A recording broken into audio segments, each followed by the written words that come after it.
তো মেয়ে দেখতেই পাচ্ছ কতটা কষ্ট পেয়েছে, ওর বাবা পিকনিকে গেছে ওর দাদা বৌদিদের সঙ্গে, সেটাই বলছে, ওকে নিয়ে যায়নি, ঠাকুরকে জানাচ্ছে।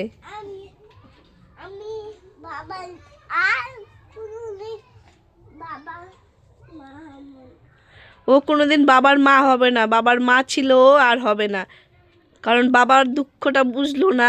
সকালে ঘুম থেকে উঠে আগে বলছে, মা আমি যাব না, বাবা চলে গেল, আমাকে নিয়ে গেল না।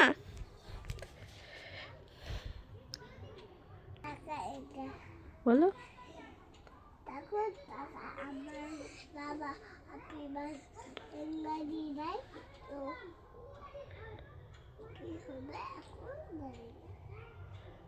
তোর বার্থডে টাকা জমিয়েছিলাম, সেই টাকা ওর বাবা নিয়ে নষ্ট করে দিয়েছে, উল্টাপাল্টা কাজ করেছে সেই টাকা।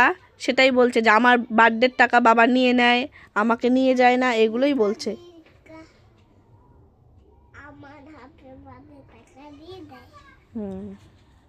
তো শুনতেই পাচ্ছ আমার মেয়ের অনেক অভিযোগ, অনেক রাগ জমে আছে বাবার উপরে, সেগুলো আজ বলে দিল।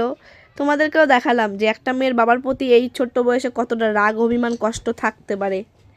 ভালোবাসে বাবাকে, বাবাকে ছাড়া চলতে পারে না, আবার বাবার প্রতি রাগও আছে, সেটা ঠাকুরকে জানাচ্ছে, কি আর বলবো। পড়ে গেছো, বলো।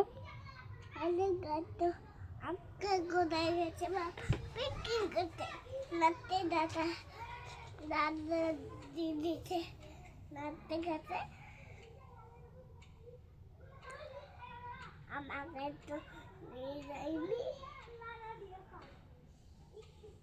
খাইছে।